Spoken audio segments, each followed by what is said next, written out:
നമസ്കാരം. Virginia ഗിയൂഫ്രയുടെ nobody's girl എന്ന വിവാദ പുസ്തകം കഴിഞ്ഞ ദിവസമാണ് പുറത്തിറങ്ങിയത്. ഇതിൽ പരാമർശിക്കപ്പെട്ട പല കാര്യങ്ങളും ലോകത്തെ പല വമ്പന്മാരെയും ഞെട്ടിപ്പിക്കുന്നതാണ്.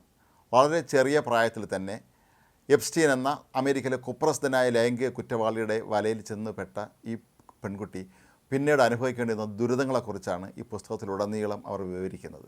ഗിയൂഫ്രെ പറയുന്നത് താൻ തൻ്റെ വീട്ടിൽ കുട്ടിക്കാലം മുതൽ തന്നെ ക്രൂരമായ തോതിലുള്ള പീഡനം അനുഭവിച്ചിരുന്നു എന്നാണ്. തൻ്റെ പിതാവ് പോലും തന്നെ ബലാത്സംഗം ചെയ്തിട്ടുണ്ട് എന്നാണ് ഗിയൂഫ്രെ ആരോപിക്കുന്നത്. എന്നാൽ അവരുടെ പിതാവ് പിന്നീട് ഇക്കാര്യം നിഷേധിക്കുകയായിരുന്നു. അങ്ങനെ വളരെ ഭീകരമായ ജീവിത യാഥാർത്ഥ്യങ്ങളിലൂടെ കടന്നുപോയ താൻ ഈ എപ്സ്റ്റീൻ എന്ന കുപ്രസ്ഥനെ ലൈംഗിക കുറ്റവാളിയുടെ കൈകളിൽ ചെന്ന് പെടുകയായിരുന്നു എന്നാണ് അവർ പറയുന്നത്. തുടർന്ന് ഇയാളുടെ ലൈംഗിക അടിമയായി താൻ മാറുകയായിരുന്നു എന്നാണ് ഈ ഗിയൂഫ്രെ ഈ പുസ്തകത്തിലുടനീളം പറയുന്നത്. എപ്സ്റ്റീൻ ആകട്ടെ സ്ത്രീകളെ വളരെ ക്രൂരമായി പീഡിപ്പിച്ച് അതിൽ ലൈംഗിക സുഖം കണ്ടെത്തുന്ന മനുഷ്യനായിരുന്നു എന്നാണ് അവർ പറയുന്നത്. തന്നെ കൈക്കും കാലിലും ചങ്ങലക്കിട്ടതിന് ശേഷം കഴുത്തിൽ ലോഹം കൊണ്ട് നിർമ്മിച്ച ഒരു ബെൽറ്റ് ധരിപ്പിച്ചതിന് ശേഷം പലതവണ അയാൾ പീഡിപ്പിച്ചിരുന്നുവെന്നും തനിക്ക് നട്ടൽ പോലും പൊട്ടിപ്പോകുന്നു എന്നുള്ള തോന്നൽ പോലും ആ സമയത്ത് ഉണ്ടായി എന്നുമൊക്കെയാണ് ഈ പുസ്തകത്തിൽ അവർ പറയുന്നത്. എപ്സ്റ്റീൻ നമുക്കറിയാം, അയാളും പിന്നീട് അമേരിക്കയിലെ ജയിലിൽ ദുരൂഹ സാഹചര്യങ്ങളിൽ മരിച്ചിരുന്നു. ഇയാളും അമേരിക്കൻ പ്രസിഡന്റ് ഡൊണാൾഡ് ട്രംപും തമ്മിൽ വളരെ അടുത്ത ബന്ധമാണ് ഉണ്ടായിരുന്നത് എന്നുള്ള കാര്യവും ഇപ്പോൾ വിവാദമായി മാറിയിരിക്കുകയാണ്. ഗിയൂഫ്രെ പറഞ്ഞ താൻ എപ്സ്റ്റീൻ്റെ ലൈംഗിക അടിമയായതിനു ശേഷം തൻ്റെ കൂട്ടത്തിൽപ്പെട്ട വീട്ടിൽ ഒരുപാട് പരാധീനതയുള്ള പല പെൺകുട്ടികളെയും താൻ തന്നെ വശീകരിച്ച് ഇയാളുടെ അടുത്ത് എത്തിച്ചിട്ടുണ്ട് എന്നാണ്. ഇപ്പോൾ ആലോചിക്കുമ്പോൾ തനിക്ക് എപ്പോഴും അവരുടെ മുഖമാണ് മനസ്സിൽ വരുന്നത് എന്നും ഗിയൂഫ്രെ പറയുന്നുണ്ട്. 41-ാമത്തെ വയസ്സിൽ ഈ വർഷമാണ് ഗിയൂഫ്രെ ആത്മഹത്യ ചെയ്തത്. മാത്രമല്ല, ഇതിൽ പറയുന്ന മറ്റൊരു വലിയ വിവാദം ബ്രിട്ടനിലെ ആൻഡ്രൂ രാജകുമാരനുമൊത്തുള്ള തൻ്റെ ബന്ധത്തെക്കുറിച്ചാണ്. ആൻഡ്രൂ രാജകുമാരൻ ആദ്യമായി താനുമായി ബന്ധപ്പെടുന്ന സമയത്ത് ആൻഡ്രൂ രാജകുമാരന് പ്രായം 41, തനിക്ക് പ്രായം 17 എന്നാണ് ഗിയൂഫ്രെ ഈ പുസ്തകത്തിൽ പറയുന്നത്.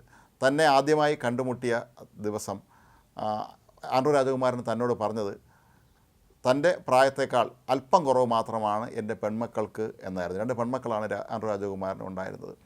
താൻ ആൻഡ്രൂ രാജകുമാരനുമൊത്ത് പല സ്ഥലങ്ങളിലും പോയി കഴിഞ്ഞിട്ടുണ്ട് എന്നാണ് ഗിയൂഫ്രെ ഈ പുസ്തകത്തിൽ വെളിപ്പെടുത്തിയിരിക്കുന്നത്.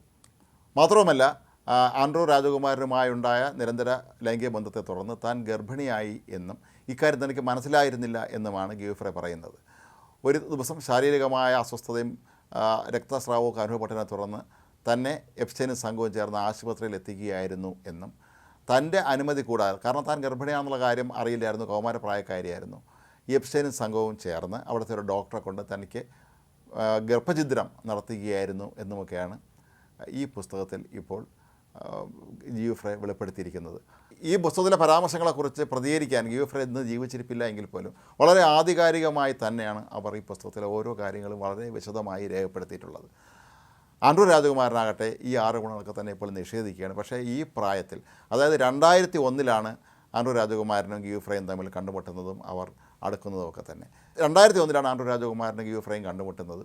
അത് കഴിഞ്ഞ് എത്രയോ വർഷങ്ങൾ കടന്നുപോയിരിക്കുന്നു. ഇപ്പോൾ ആൻഡ്രൂ രാജകുമാരൻ വൃദ്ധനായി മാറിയിരിക്കുന്നു എങ്കിൽ പോലും ഇപ്പോഴും ഈ ആരോപണങ്ങൾ അദ്ദേഹത്തിൻ്റെ മേൽ വല്ലാത്ത നിഴൽ വീശി നിൽക്കുകയാണ്. ആൻഡ്രൂ രാജകുമാരനാകട്ടെ ഈ ആരോപണമൊക്കെ തന്നെ നിഷേധിക്കുകയാണ് എങ്കിൽ പോലും എപ്സ്റ്റീനുമായും അതുപോലെ ഗിയൂഫ്രെയുമായൊക്കെ തന്നെ ഇദ്ദേഹത്തിന് ബന്ധമുണ്ടായിരുന്നു എന്നുള്ളതിനെക്കുറിച്ചുള്ള വ്യക്തമായ തെളിവുകൾ നേരത്തെയും പുറത്തു വന്നിരുന്നു. അതുകൊണ്ട് തന്നെ വെറുതെ നിഷേധിക്കാം എന്നല്ലാതെ ഈ കാര്യത്തിൽ ആധികാരികമായി പുറത്ത് കാണിക്കാൻ യാതൊരു തെളിവുകളും അദ്ദേഹത്തിൻ്റെ കൈവശം ഇല്ല എന്നുള്ളതാണ് ആൻഡ്രൂ രാജകുമാരനെ നട്ടം തിരിക്കുന്ന ഒരു കാര്യം. ബ്രിട്ടീഷ് രാജകുടുംബത്തിനൊക്കെ തന്നെ ഇത് വലിയ തോതിലുള്ള അപമാനം വരുത്തി വെച്ചിരുന്നു. എപ്സ്റ്റീനുമായി ബന്ധപ്പെട്ട ലോകത്തെ പ്രമുഖരുമായെല്ലാം തന്നെ തനിക്ക് ബന്ധമുണ്ടായിരുന്നു എന്നാണ് ഗിയൂഫ്രെ പറയുന്നത്.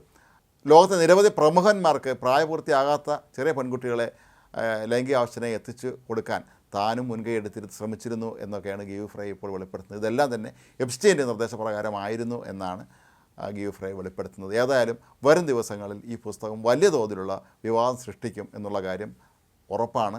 ലോകത്തെ നിരവധി പ്രമുഖരായ സമ്പന്നരായ അധികാര സ്ഥാനത്തുള്ള ആളുകളൊക്കെ തന്നെ ഈ പുസ്തകത്തിൻ്റെ ഉള്ളടക്കം അവരെ തകർക്കും എന്ന് തന്നെയാണ് ഭയപ്പെടുന്നത്.